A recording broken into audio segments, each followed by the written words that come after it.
Hello साथियों, अभी तक हमने वर्ण पढ़ा।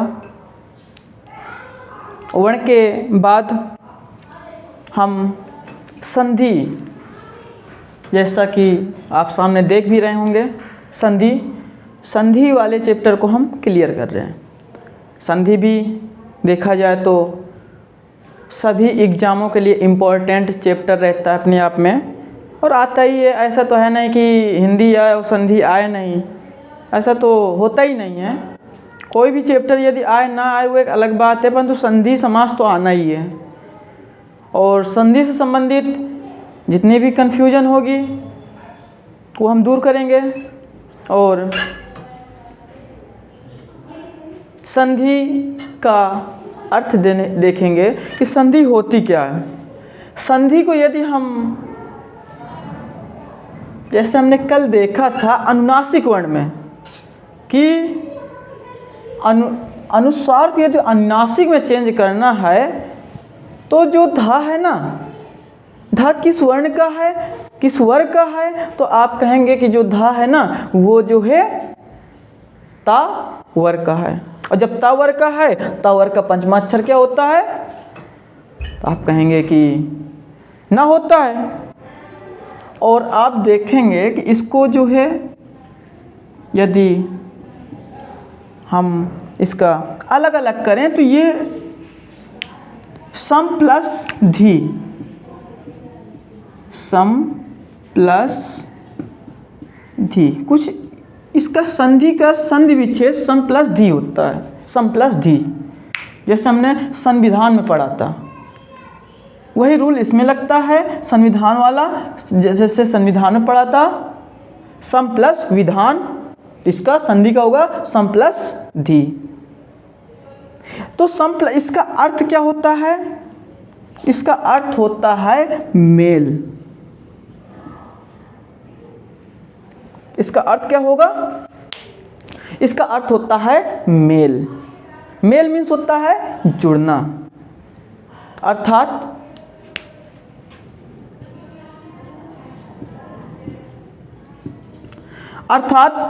दो वर्णों के मेल से होने वाले परिवर्तन को संधि कहते हैं। इसका मतलब दो वर्णों के मेल से होने वाला परिवर्तन क्या कहलाता है, संधि कहलाता है। दूसरी बात इसमें होता क्या है, इसमें जब दो वर्ण मिलेंगे तो जो पहला वाला शब्द होगा, पहले वाले शब्द का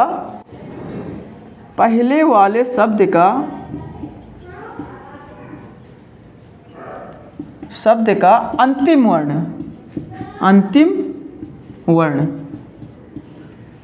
तथा दूसरे वाले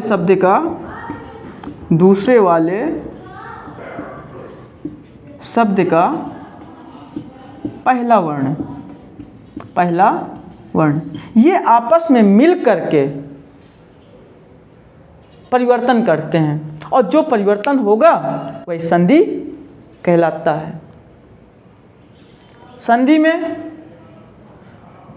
दो शब्द होंगे, जैसे आप देख ही रहे हैं, एक शब्द ये है, इसे पहला शब्द कहेंगे, इसे दूसरा शब्द कहेंगे। ऐसे कह सकते हैं, इसे प्रथम, इसे अंतिम। इसका जो पहला वाला जो शब्द होगा, इसका अंतिम वर्ण इसका मेल होगा, और दूसरे वाले शब्द का पहला वर्ण पहले वर्ण का मेल होगा, और इनके मेल से जो परिवर्तन होगा वो संधि कहलाता है। तो एग्जाम्पल में यदि आप देखना चाहें, जैसे हम लें सु प्लस आगत, स में उ लगा है, उ अलग कर लेंगे, प्लस इसको दूसरे वाले शब्द का पहला शब्द अलग कर लेंगे, बड़ा आ, प्लस गत। उ बड़ा आ, ये दोनों मिलकर के वा का निर्माण करते हैं। क्या? वा का। आगे पढ़ेंगे कि कहाँ ये रूल लगता है। और इसके पहले वाला ये हलंत हो गया तो ये आधा हो जाएगा, इसमें बड़ा की मात्रा लगी है, इसमें बड़ा की मात्रा लगा देंगे और ये बन जाएगा स्वागत। ये क्या बन जाएगा? स्वागत। तो ये एग्जाम्पल हमने बताया कि पहले वाले शब्द का पहला वर्ण तथा दूसरे वाले शब्द का पहले वाले वर्ण का अंतिम वर्ण तथा दूसरे वाले शब्द का पहला वर्ण, ये आकर के अब मिलने से जो विकार होगा वो संधि कहलाता है। उ चेंज हो जाता है वा में, बड़ा का जो इसमें मात्रा लगी है वो इसमें लग जाएगी, और ये हलंत हो गया, ये आधा हो गया तो आधा इसमें लग जाएगा। इसकी ट्रिक भी देखेंगे कि यदि हमको समझ में नहीं आ रही तो डायरेक्ट ट्रिक है, 90% काम करेगी और संधि गलत नहीं होगी। और ये ट्रिक ऐसी ट्रिक है कि यदि आप जो है फर्स्ट या सेकेंड के बच्चों को भी यदि आप बताएंगे वो भी समझ जाएंगे कि हाँ संधि हमको आ गई। उनसे भी पूछोगे ना, वो भी देख के बता देंगे कि इसमें दीर्घ संधि है, इसमें यण संधि है, इसमें अयाज संधि है। ऐसी ट्रिक एक एक पढ़ते जाएंगे, उसकी ट्रिक देखते जाएंगे। तो सबसे पहले संधि हमने देखी। संधि के जो है कितने भेद होते हैं ये देख लेते हैं।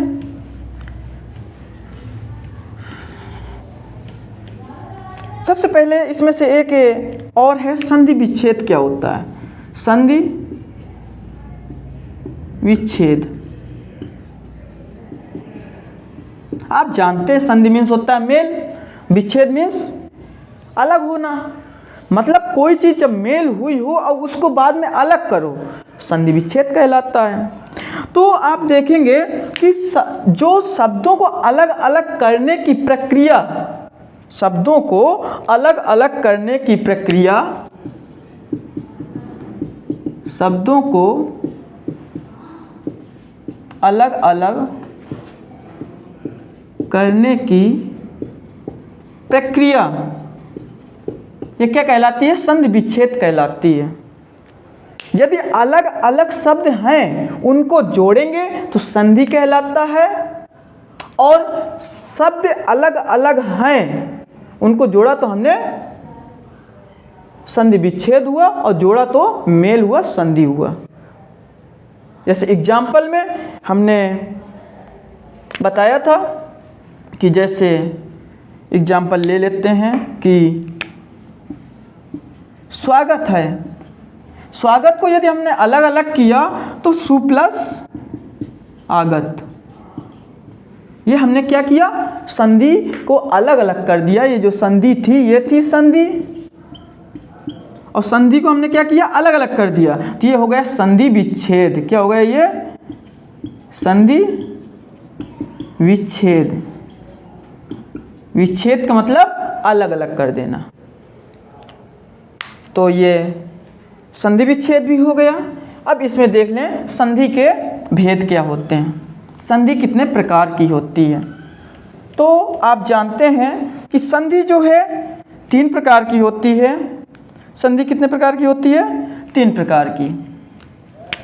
पहला आपने पढ़ रखा होगा, पहला होता है स्वर संधि, दूसरी होती है व्यंजन संधि, और जो तीसरा होता है वो होता है विसर्ग संधि। विसर्ग संधि। स्वर संधि क्या होगा? स्वर संधि में हमेशा स्वरों का मेल होगा। स्वर संधि में किसका मेल होगा? स्वरों का। ये हमेशा जो है आप रखना कि इसमें जो मेल होगा स्वर के बाद स्वर ही मिलेगा, वो स्वर संधि होगी। कुछ नहीं, दिमाग में रखना, स्वर संधि वो होगी जो स्वर के बाद स्वर ही मिलेंगे, वो स्वर संधि होगी। व्यंजन संधि क्या होगी? व्यंजन संधि वो संधि होगी जो पहले व्यंजन के बाद ये तो व्यंजन मिल रहा होगा, या तो स्वर मिल रहा होगा, वो होगी व्यंजन संधि। उसके बाद विसर्ग संधि क्या होगी? विसर्ग संधि वो संधि होगी जिसमें विसर्ग के बाद या तो स्वर मिल रहा होगा या तो व्यंजन मिल रहा होगा।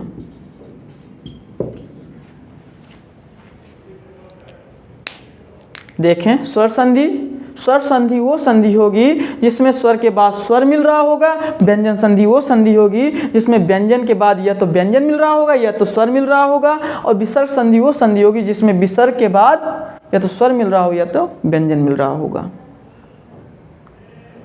इसमें से आगे चलते हैं। सबसे पहले देखते हैं हम स्वर संधि क्या होती है। स्वर संधि क्या होती है?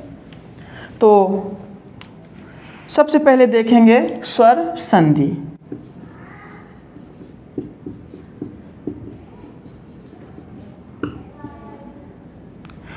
तो स्वर संधि में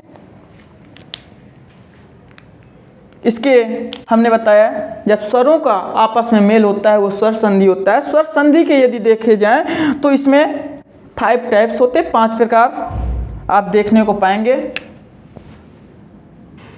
पहला यदि आप देखेंगे, पहला होगा दीर्घ संधि,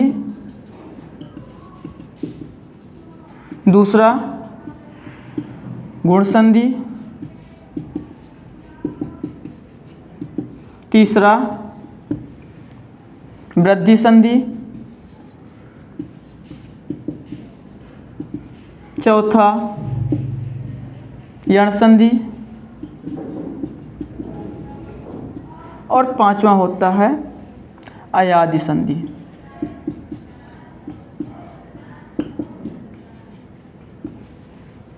आपने संस्कृत में पढ़ा होगा कि इसके अलावा पूर्व रूप और पर रूप संधि, इसी के स्वर संधि के ही भेद मान लिए गए हैं।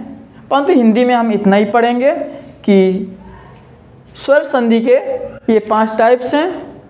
सबसे पहले दीर्घ संधि, दूसरा गुण संधि, तीसरा वृद्धि संधि, चौथा यण संधि, 5वां अयादि संधि। इसमें से सबसे पहले पढ़ते हैं हम दीर्घ संधि। दीर्घ संधि होती क्या है? दीर्घ संधि, दीर्घ संधि आप जानते हैं दीर्घ का मतलब ये होता है बड़ा। दीर्घ का मतलब क्या होता है? बड़ा। और इसमें मेल किसका होगा? स्वरों का मेल होगा। और जब स्वरों का मेल होगा तो 2 स्वर होंगे, 2 स्वर होंगे, वो आपस में मिलेंगे। तो हम कह सकते हैं कि दीर्घ संधि में या दीर्घ स्वर संधि में, इसमें आप लगाना चाहे स्वर लगा सकते हैं। दीर्घ स्वर संधि में 2 स्वर होंगे, वो आपस में क्या करेंगे? मिलेंगे। और उससे जो परिवर्तन होगा वो दीर्घ स्वर संधि होगा। इसमें होता क्या है? जब ह्रस्व या दीर्घ, जब ह्रस्व या दीर्घ कोई भी स्वर आए, वो चाहे आ, ई, उ, री, इनमें से इनका चाहे ह्रस्व आ जाए चाहे इसी का कोई दीर्घ आ जाए, के बाद जब समान स्वर आए, के बाद समान स्वर आए, तो जब समान स्वर आए तो दोनों मिलकर के दीर्घ स्वर हो जाता है। तो दोनों मिलकर दीर्घ स्वर बड़ा आ, बड़ी ई, बड़ा ऊ या री, जो भी हो जाता है, हो जाता है। मतलब बड़ा छोटा आ के बाद यदि पहले चाहे छोटा आ आए या बड़ा आ आए, उसके बाद चाहे छोटा आ आए चाहे बड़ा आ आए, दोनों मिलकर क्या हो जाएंगे, बड़ा आ हो जाएगा। इसमें चाहे छोटी ई आए चाहे बड़ी ई आए, चाहे छोटी ई आए चाहे बड़ी ई आए, दोनों मिलकर बड़ी ई हो जाता है। छोटा ऊ आए या बड़ा ऊ आए, छोटा ऊ आए या बड़ा ऊ आए, दोनों मिलकर बड़ा ऊ हो जाता है। री आए या री आए, दोनों मिलकर के री हो जाता है। बड़ी री हिंदी में नहीं होती है, संस्कृत में होती है। तो यदि री आपस में मिल भी रही है तो री ही होगा, ये नहीं कि बड़ी री हो जाएगा। वो संस्कृत में होती है बड़ी री, हिंदी में बड़ी री का प्रयोग नहीं है।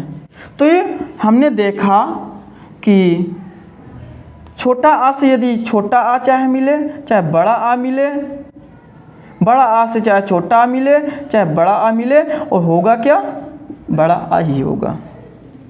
छोटी से चाहे छोटी ई मिले चाहे बड़ी ई मिले, बड़ी ई से चाहे छोटी ई मिले चाहे बड़ी ई मिले, बड़ी ई ही होगी।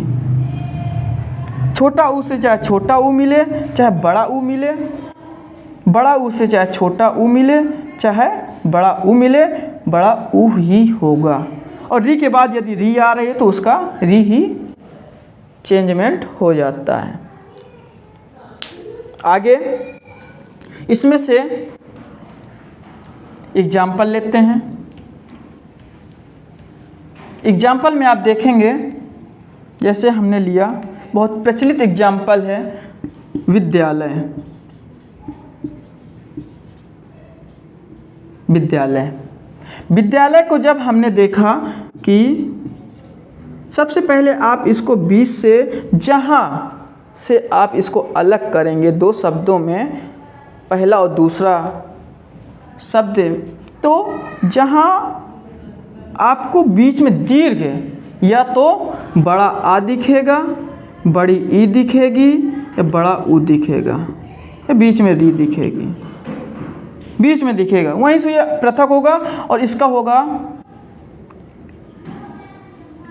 विद्या प्लस आलय। क्या होगा, विद्या प्लस आलय। आगे देखते हैं, इसमें मिला क्या, इससे आया बड़ा आ, इससे आया बड़ा आ, बड़ा और बड़ा आ मिलकर के क्या बन गया, बड़ा आ। और बड़ा का जो मात्रा होती है वो एक डंडा होती है। तो इसको यदि हम अलग अलग करके यदि हमने लिखा होता तो विद्या प्लस आ प्लस लय, ये दोनों आपस में मिल जाते, बड़ा आ हो जाता, इसमें इसकी मात्रा लग जाती, ये मात्रा इसमें लगता, तो ये क्या बन जाता, विद्यालय, यही बनता। दूसरा देख लीजिए, दूसरा एग्जाम्पल यदि आप देखना चाहें तो दूसरे एग्जाम्पल में आप देखेंगे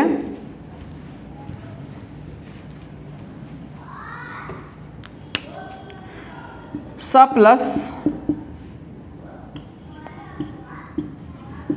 अवधान, सा प्लस अवधान। इसको यदि अलग करेंगे, सा, इससे वर्ण अलग किया तो स्वर अलग हो गया, व्यंजन अलग किया तो इसमें आ प्लस वधान।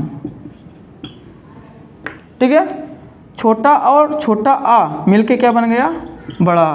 बड़ा की मात्रा एक डंडा होता है, ये अपने आगे वाले अक्षर में हमेशा मिलता है, तो इससे बड़ा आ इसमें मिल गया, इतना मिलके ये हो गया, बचा क्या, वधान, वधान लिख देंगे, सावधान। दूसरा एग्जाम्पल यदि आप देखना चाहें तो जैसे मुनि प्लस ईस, मुनि प्लस ईस, इसको अलग करेंगे, मुन प्लस ई प्लस बड़ी ई प्लस सा। हमने क्या किया, पहले वाले शब्द का अंतिम वर्ण को अलग कर दिया और दूसरे वाले शब्द का पहला वर्ण अलग कर लिया। दोनों का मेल होगा, जिसमें से ये दोनों आपस में मिले, छोटी ई बड़ी ई मिलकर क्या बनती है, बड़ी ई बनती है। बड़ी की जो मात्रा होती है वो ये होती है। ये पहले वाले जो वर्ण है उसमें हमेशा लगती है, तो पहले वाले वर्ण में हम लगा देंगे बड़ी ई प्लस स, तो क्या बन जाएगा, मुनीस। क्या बन गई, मुनीस। दूसरा एग्जाम्पल, एक ऊ वाला एग्जाम्पल यदि देखना चाहें तो ऊ वाला एग्जाम्पल देखिए। इसमें देखेंगे वधु प्लस उत्सव, वैसे अलग अलग कर लेंगे, वध प्लस ऊ प्लस क्या किया, पहले वाले शब्द का अंतिम वर्ण अलग कर लिया, दूसरे वाले शब्द का पहला वर्ण। छोटा ऊ मिलकर क्या बन जाता है, बड़ा ऊ बन जाता है। ठीक है, इसको बड़ा ऊ को रख देंगे, वध प्लस बड़ा ऊ प्लस त्सव। इसकी मात्रा का प्रयोग इसमें कर देंगे, बड़ू की जो मात्रा होती है तो वधूत्सव, ये हो गया। यदि आप री वाला एग्जाम्पल देखना चाहेंगे तो आप देखें मात्र प्लस ऋण, वैसे कीजिए, मात प्लस री प्लस अड़ा, मात प्लस री मिलके री ही बन जाएगी, और री की जो मात्रा का प्रयोग ये होता है, प्लस री प्लस अड़ा। इसमें से आप देखेंगे तो ये क्या बनेगा,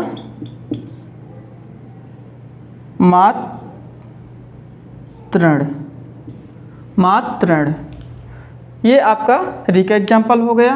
आप दीर्घ संधि में हमेशा इतना याद रखिए कि जहाँ भी, जैसे एग्जाम्पल के रूप में हमने देखा विद्यालय, वधूत्सव या नदीस, पितृण, ये आपके एग्जाम्पल हमने लिख दिए हैं। इसमें से आप देखें तो बीच वाले में इधर जहाँ से पृथक होती है संधि, बीच में आपको या तो बड़ा आ का डंडा दिखेगा, बड़ा ऊ की मात्रा दिखेगी, या बड़ी ई की मात्रा दिखेगी, या तो आपको री दिखेगा, री। ये कहीं बीच में दिख रहे हैं तो आप 90% जो है दीर्घ संधि लगा दीजिएगा, दीर्घ संधि आप लगा दीजिए, संधि गलत नहीं होगी। 90% बीच में यदि जो है आपको बड़ा की मात्रा दिख रही है, बड़ा ऊ की मात्रा दिख रही है, या बड़ी ई की मात्रा दिख रही है, या री की मात्रा बीच में दिख रही है, तो उसमें दीर्घ संधि ही होगी। इसमें आप कभी भी कंफ्यूजन मत पालिए, और ये ट्रिक हमेशा काम करेगी 90%। जब आपको कुछ भी समझ में नहीं आ रहा हो, इससे संबंधित कोई एग्जाम्पल लिखा हुआ है, आप दीर्घ संधि लगा देंगे। दीर्घ संधि जो है हम इतना ही पढ़ेंगे, और आगे पढ़ते हैं गुण संधि। गुण संधि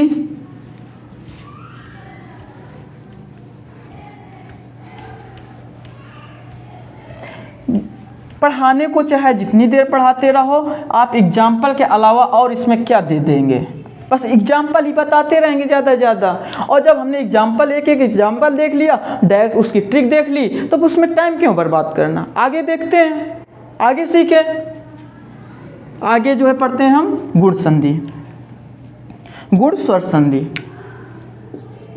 गुण स्वर संधि। गुण स्वर संधि में क्या होता है कि आप देखेंगे कि इसमें पहले यदि छोटा आ या बड़ा आ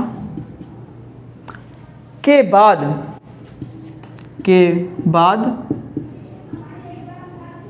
छोटी ई या बड़ी ई, छोटा आ या बड़ा आ के बाद छोटी ई या बड़ी ई, या छोटा ऊ या बड़ा ऊ, या री स्वर यदि आ रहे हैं के बाद री स्वर आ रहे हैं, तो जो हमने कहा छोटा आ बड़ा आ के बाद यदि छोटी ई या बड़ी ई आ रहे हैं तो ये चेंज हो जाएंगे ए में चेंज हो जाएगा। और छोटा आ या बड़ा आ के बाद यदि छोटा ऊ या बड़ा ऊ आ रहा है तो ये चेंज हो जाएगा, ये ए है, ए नहीं, ये ओ में चेंज हो जाएगा। और यदि छोटा आ और बड़ा आ के बाद री आ रही है, री आ रहा है तो ये चेंज हो जाएगा अर में।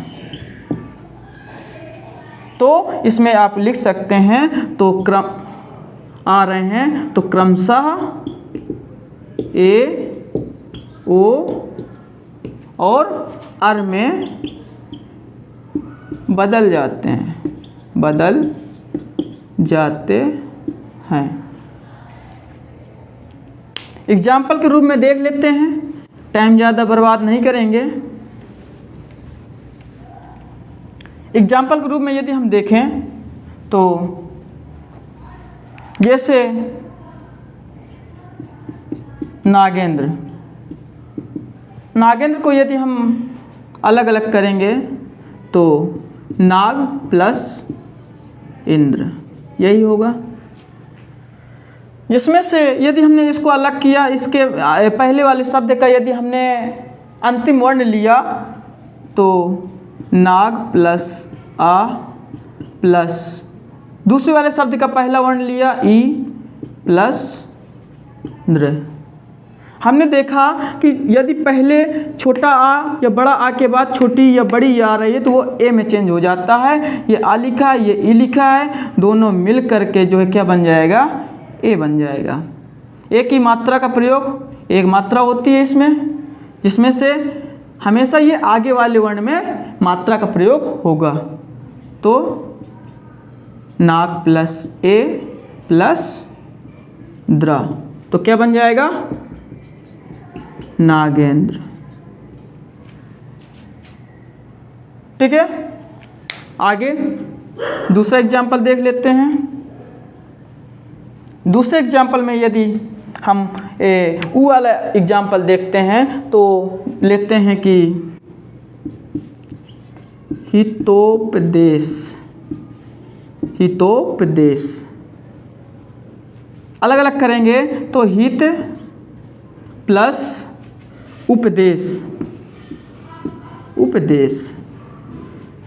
हमने बताया था कि इसको अलग अलग और कर लेते हैं। हित प्लस आ प्लस उ प्लस पदेश। देखिए छोटा बड़ा के बाद यदि छोटा ऊ या बड़ा ऊ आ रहा है तो चेंज हो जाता है ओ में। हमने लिख लिया ओ, इसको हटा देते हैं। इसमें रखते हैं हित प्लस ओ प्लस पदेश।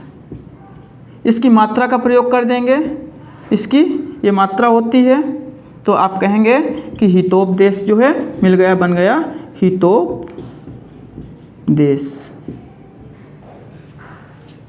इसका ये एग्जाम्पल हो गया। आगे जो एग्जाम्पल हम देखेंगे री वाला, उसमें जैसे देव प्लस ऋषि, देव प्लस ऋषि।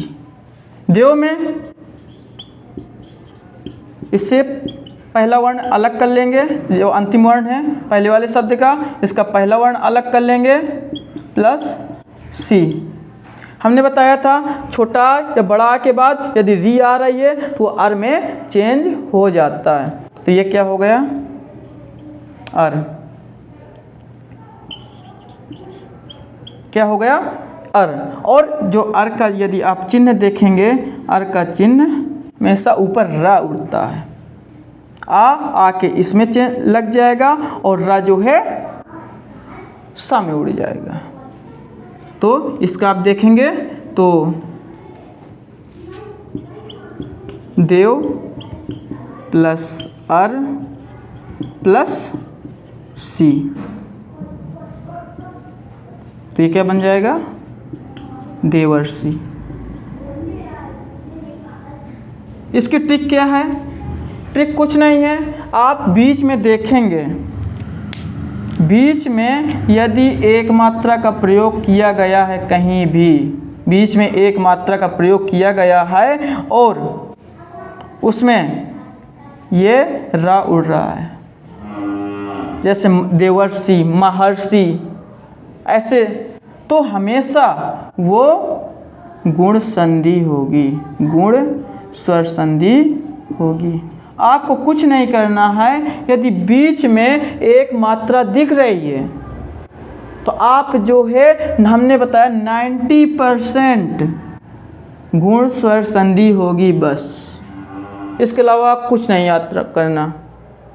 ये आप याद कर लेंगे, अच्छी बात है, ज़्यादा जानकारी हो जाएगी। परंतु यदि एग्ज़ाम सेंटर में आप कुछ याद नहीं आ रहा, डायरेक्ट आपके एग्जाम्पल लिखे हुए हैं, तो आप जो है बीच में देखेंगे कि यदि एक मात्रा का प्रयोग हो रहा है बीच में, तो आप जो है गुण स्वर संधि लगा देंगे। और यदि संधि विच्छेद के रूप में लिखा है तो फिर आपको जो है इसमें पहले वाले शब्द में पहला वर्ण आ दिख रहा है, दूसरा वर्ण ई या बड़ी दिख रही है, या पहला वाला शब्द आ दिख रहा है, दूसरा वर्ण ऊ या ऊ दिख रहा है, और इसमें पहला वाला वर्ण आ दिख रहा है, दूसरा वर्ण री दिख रहा है, तो आप हमेशा गुण स्वर संधि का प्रयोग करेंगे। ये आप हमेशा ये मात्रा देखिए रहिए कि एक मात्रा यदि लगी है तो गुण स्वर संधि उसमें 90% होगी। आगे चलते हैं।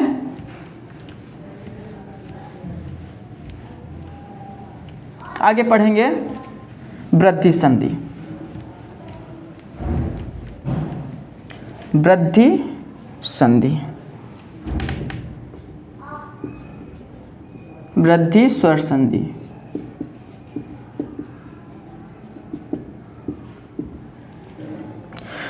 तो वृद्धि स्वर संधि में आप ये हमेशा याद रखिएगा कि जिस संधि में जब छोटा आ और बड़ा आ के बाद, छोटा आ और बड़ा आ के बाद यदि ए या ए आ रहा है तो वो दोनों मिल कर के जो है ये ए हो जाता है, ए हो जाता है। और छोटा आ या बड़ा आ के बाद, छोटा आ या बड़ा आ के बाद यदि ओ और औ यदि आ रहा है तो दोनों मिल करके जो है ये आपके औ हो जाता है। आपको इतना याद रखना है कि यदि पहले वाले शब्द में छोटा आ या बड़ा आ दिख रहा है और दूसरे शब्द में ए या ए या ओ या औ दिख रहा है, तो छोटा बड़ा पहला शब्द, दूसरा शब्द ए या आए तो उसका आय हो जाएगा, और छोटा या बड़ा पहला शब्द, दूसरा ओ या औ तो उसका चेंजमेंट औ में हो जाएगा।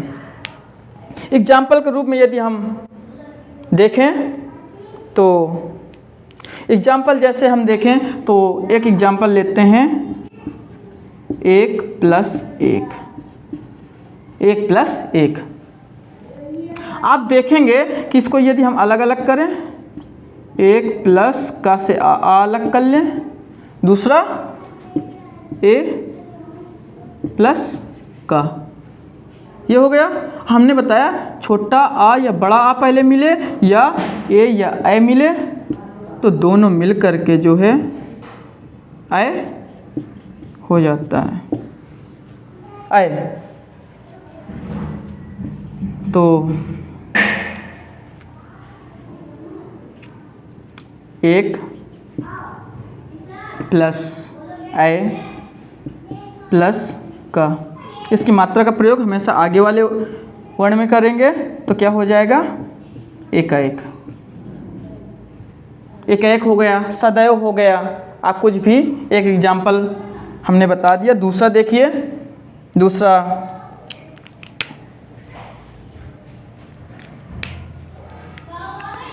दूसरे में यदि हम देखें परम प्लस औषधि, परम प्लस औषधि, तो परम प्लस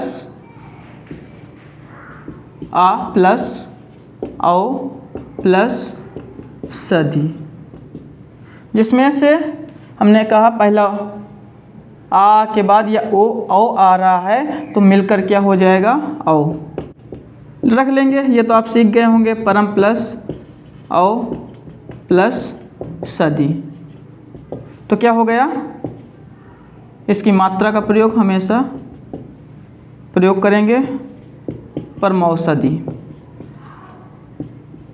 आप कहेंगे इसमें क्या ट्रिक है, इसमें से आप देखेंगे कि बीच में यदि आपको दो मात्राएं दिख रही हैं, बीच में यदि आपको दो मात्राएं दिख रही हैं, दो मात्राएं, तो ये समझ लो वो कौन सी संधि होगी, वो वृद्धि संधि होगी। वो वृद्धि संधि हमेशा होगी बीच में यदि दो मात्राएं दिख रही हैं। आगे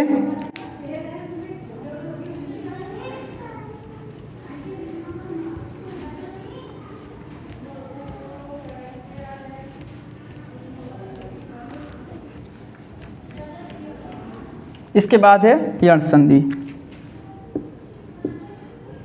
यण स्वर संधि। यण स्वर संधि में इसका जो रूल है आप देखेंगे कि यदि इसमें पहले छोटी ई या बड़ी ई के बाद यदि कोई भी असमान स्वर आ रहा है, असमान स्वर आ रहा है, ई छोटी ई या बड़ी ई के बाद कोई भी असमान स्वर आ रहा है तो हमेशा चेंज हो जाएगा या में। उसके बाद यदि छोटा ऊ या बड़ा ऊ के बाद कोई भी असमान स्वर आ रहा है, असमान स्वर आ रहा है तो वो चेंज हो जाएगा हमेशा हुआ में। किस में? हुआ में। यदि कोई भी ई या ई के बाद कोई भी असमान स्वर का मतलब होता है छोटी ई या बड़ी ई ना आना चाहिए, उसके बाद कोई भी स्वर आ जाए। इसमें छोटा ऊ या बड़ा ऊ ना आना चाहिए, कोई भी स्वर इस दूसरे शब्द में आ जाए वो हमेशा या में चेंज हो जाएगा और छोटा ऊ बड़ा ऊ वा में चेंज हो जाएगा। उसके बाद यदि री के बाद कोई भी असमान स्वर आ रहा है, कोई भी असमान स्वर आ रहा है तो वो हमेशा रा में चेंज हो जाएगा, रा में। और यदि ली, इसका संस्कृत में प्रयोग देखने को मिलता है, ली के बाद जो कोई भी असमान स्वर आ रहा है, असमान स्वर, तो वो हमेशा ला में चेंज हो जाएगा। एग्जाम्पल यदि आप देखना चाहें तो एग्जाम्पल में जैसे हमने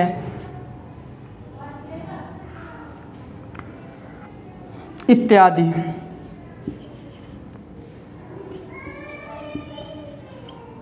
इत्यादि, इसका क्या होगा?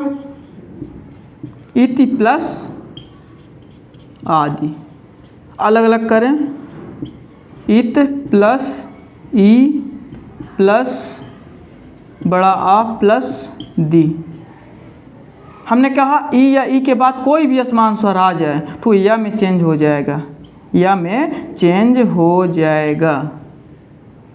और हमेशा जो या होगा उसका जो पहले वाला जो अक्षर होगा हमेशा हलंत हो जाएगा, क्योंकि इसको कोई स्वर नहीं मिल रहा है, क्योंकि ई चेंज हो गया या में, तो ये ता को कोई भी स्वर नहीं मिला तो ये हमेशा आधा हो जाएगा। तो इसका क्या होगा? ईत प्लस या प्लस ये बड़ा आ प्लस दी। ई चेंज होता है या में, उसके बाद जो है क्या हो जाएगा? इत्यादि। ई जो है चेंज हो जाएगी या में, परंतु उसके बाद समान स्वर मतलब असमान स्वर होना चाहिए। आगे जो है दूसरा एग्जाम्पल लेते हैं। जैसे हम दूसरे एग्जाम्पल में ऊ वाला एग्जाम्पल लेते हैं। जैसे हम मध्वरी, मध्वरी, तो इसका यदि हम अलग अलग करें तो इसका होगा कि मधु प्लस अरि, मधु प्लस अरि, मधु मध हो जाएगा प्लस ऊ प्लस आ प्लस री। ऊ किस में चेंज हो जाएगा? ऊ चेंज हो जाएगा वा में, वा हो गया तो क्या हो जाएगा? इसको कोई स्वर नहीं मिला तो ये आधा हो गया, मध्वरी। इसमें छोटा की मात्रा थी इसलिए जो है ये दीर्घ नहीं हुआ, इसका हो जाएगा मध्वरी। उसके बाद जो है आप री वाला एग्जाम्पल यदि देखना चाहें तो री वाला देखिए।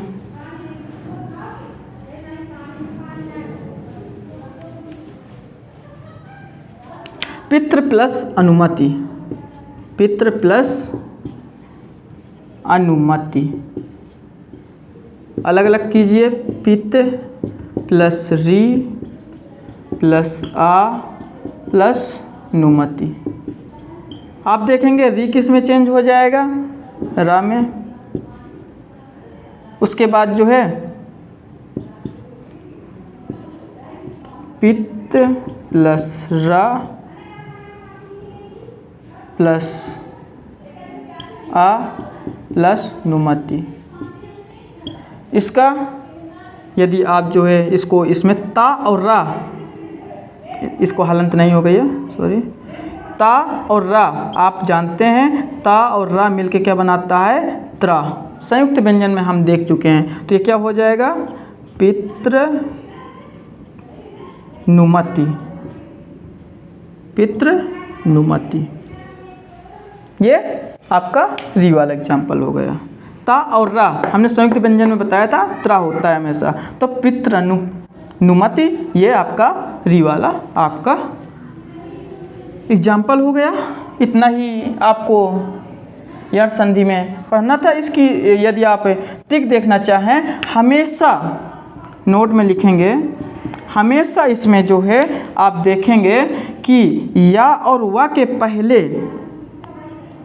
या वा के पहले हमेशा आधा व्यंजन होगा, आधा व्यंजन लगा होगा। यदि या और वा के पहले कोई भी आधा व्यंजन बीच में लगा मिल रहा है तो हमेशा वो यण संधि होगी, हमेशा वो यण संधि होगी। आगे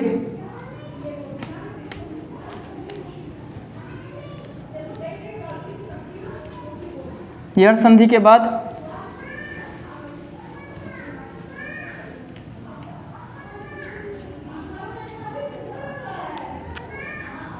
अयादि संधि।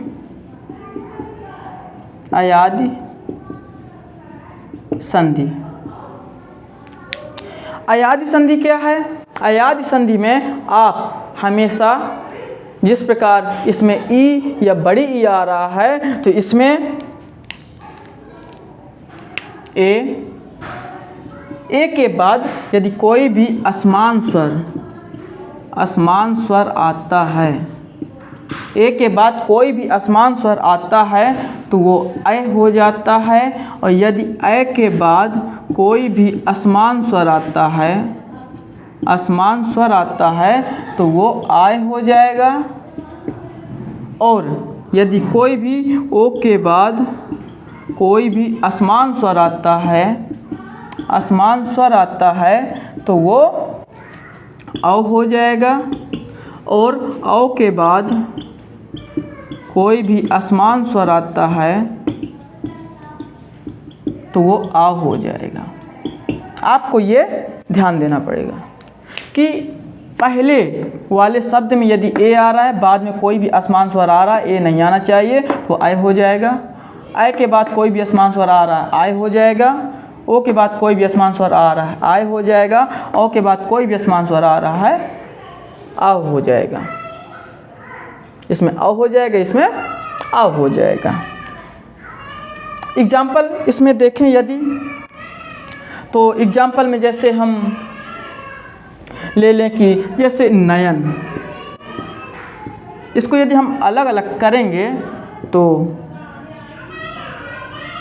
इसमें आप देखा इसका प्रयोग है तो ने प्लस अन, अलग अलग इसको और करें, ना प्लस ए प्लस आ प्लस ना।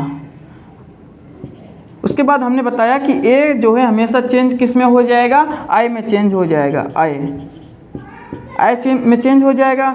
ना प्लस आई प्लस आ प्लस ना। तो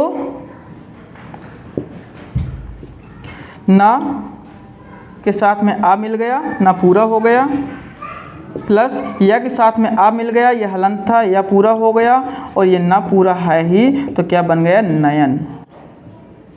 दूसरा एग्जाम्पल यदि आप देखना चाहेंगे, पवन। पवन में क्या है? पा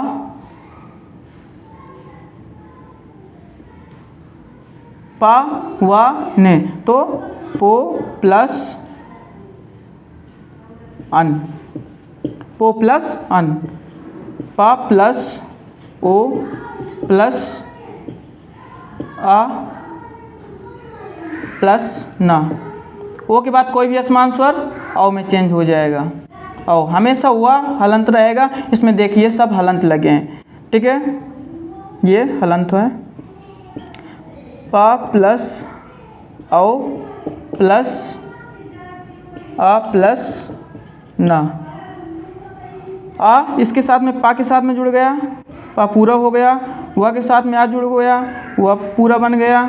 और ना दोनों मिलकर क्या बन गया, तीनों पवन। ये आपका ये दोनों एग्जाम्पल इसके हुए। तीसरा एग्जाम्पल आप देखना चाहेंगे इसका ए का, तो आप जैसे नायक, तो नायक का क्या होगा, नय प्लस अक, ना हलंत हुआ, तो न क्या हुआ, आय प्लस आ प्लस का। आय हमेशा चेंज हो जाता है, आय हमेशा चेंज हो जाता है, आय में आय लिख देंगे, प्लस ना प्लस आय प्लस आ प्लस का। ये इसके साथ में बड़ा का इसमें जुड़ेगा तो बड़ा ना हो जाएगा, ये या आग में जुड़ेगा या हो जाएगा, का हो गया, तीनों मिलके बन गया नायक। आओ वाला एग्जाम्पल देख लेते हैं। तो आओ वाला एग्जाम्पल आप देखेंगे तो जैसे हम कह दिया पावन, पावन में आप देखेंगे तो इसका होगा पौ प्लस 1 संधि विच्छेद, उसके बाद पा आओ प्लस आ प्लस 1 नहीं होगा अन, ठीक है ना, जिसमें ओ किस में चेंज हो रहा है, आओ चेंज हो रहा है आओ में चेंज हो रहा है, तो पा प्लस आओ प्लस आ प्लस ना, बड़ा आ इससे मिल जाएगा, बड़ा पा बन जाएगा, हुआ आ से मिलेगा पा हुआ बन जाएगा, प्लस ना क्या बन गया, पावन। इसकी ट्रिक क्या है, इस संधि की ट्रिक है, आप हमेशा देखेंगे कि जो यण संधि थी, यण संधि में या और वा के पहले आधा अक्षर मिल रहा था, परंतु अयाज संधि में बीच में वा और यदि वा और या मिल रहा है तो उसके आगे कोई भी आगे अक्षर आधा अक्षर नहीं मिलेगा। यण संधि में पा इसमें या और वा के पहले, जैसे हमने देखा था एग्जाम्पल में पहले ही देखा था, जैसे इत्यादि था, या के पहले आगे अक्षर लगा था इसलिए हमने इसको कह दिया ये यण संधि है, परंतु इसमें या के पहले कोई भी आधा अक्षर नहीं है, तो ये कौन सी संधि है, ये अयाज संधि है। उसमें हमने देखा था किसमें, यण संधि में, तो यण संधि में जो हमने एग्जाम्पल देखे थे तो उसमें हमने जैसे देखा था मध्वरी देखा था, मध्वरी में हमने देखा था कि व के पहले आधा व्यंजन लगा है, इसका मतलब ये यण संधि है। इसमें व के पहले कोई भी जो है आधा अक्षर नहीं लगा हुआ है, आधा व्यंजन नहीं लगा हुआ है, इसलिए ये जो है अयाज संधि होगी। ये आपकी जो है संधियां हैं, साथ में हमने ट्रिक देखी, साथ में हमने एग्जाम्पल देखे, साथ में हमने संधि देखी। और आपने ये ट्रिक 90% आपको संधि यदि भूल गई हैं, माइंड नहीं काम कर रहा, तो ये ट्रिक आप याद रखिए हमेशा। ये जो हमने ट्रिक बताई है कि दीर्घ संधि में हमेशा जो है दीर्घ का मतलब ही होता है बड़ा। क्या होता है, दीर्घ संधि का मतलब ही होता है बड़ा। दीर्घ संधि में यदि बीच में बड़ा आ बड़ी ई या बड़ा ऊ दिख रहा है, दीर्घ संधि होगी। गुण संधि में बीच में यदि एक मात्रा दिख रही है, गुण संधि होगी। उसके बाद वृद्धि संधि में बीच में यदि दो मात्राएं दिख रही हैं, वृद्धि संधि होगी। उसके बाद यण संधि में हमने देखा कि बीच या और वा के बाद यदि या और वा के पहले यदि आधा व्यंजन लगा है तो वो यण संधि होगी। और अयाज संधि में या और वा के पहले कोई आधा अक्षर नहीं लगा, कोई आधा व्यंजन नहीं है तो वो अयाज संधि होगी। आपने ये ट्रिक यदि आपने ध्यान दी होगी, 90% आपकी संधि स्वर संधि कभी गलत नहीं हो सकती, हमेशा सही रहेगी। तो संधि के लिए आज के लिए इतना ही, और मिलते हैं अगले न्यू वीडियो में। स्वर संधि आपकी पूरी स्वर संधि हुई और एक प्रत्येक के लिए हमने एक एक एग्जाम्पल बताए, इसका पहचानने की ट्रिक बताई, और यदि आपने ध्यान दिया होगा तो अवश्य आपके जो संधि के क्वेश्चन होंगे कभी गलत नहीं हो सकते। इसलिए आज के लिए इतना ही, और हमारे चैनल को सब्सक्राइब, शेयर और बेल आइकन को साथ में दबाना है। तो आज के लिए इतना ही, धन्यवाद।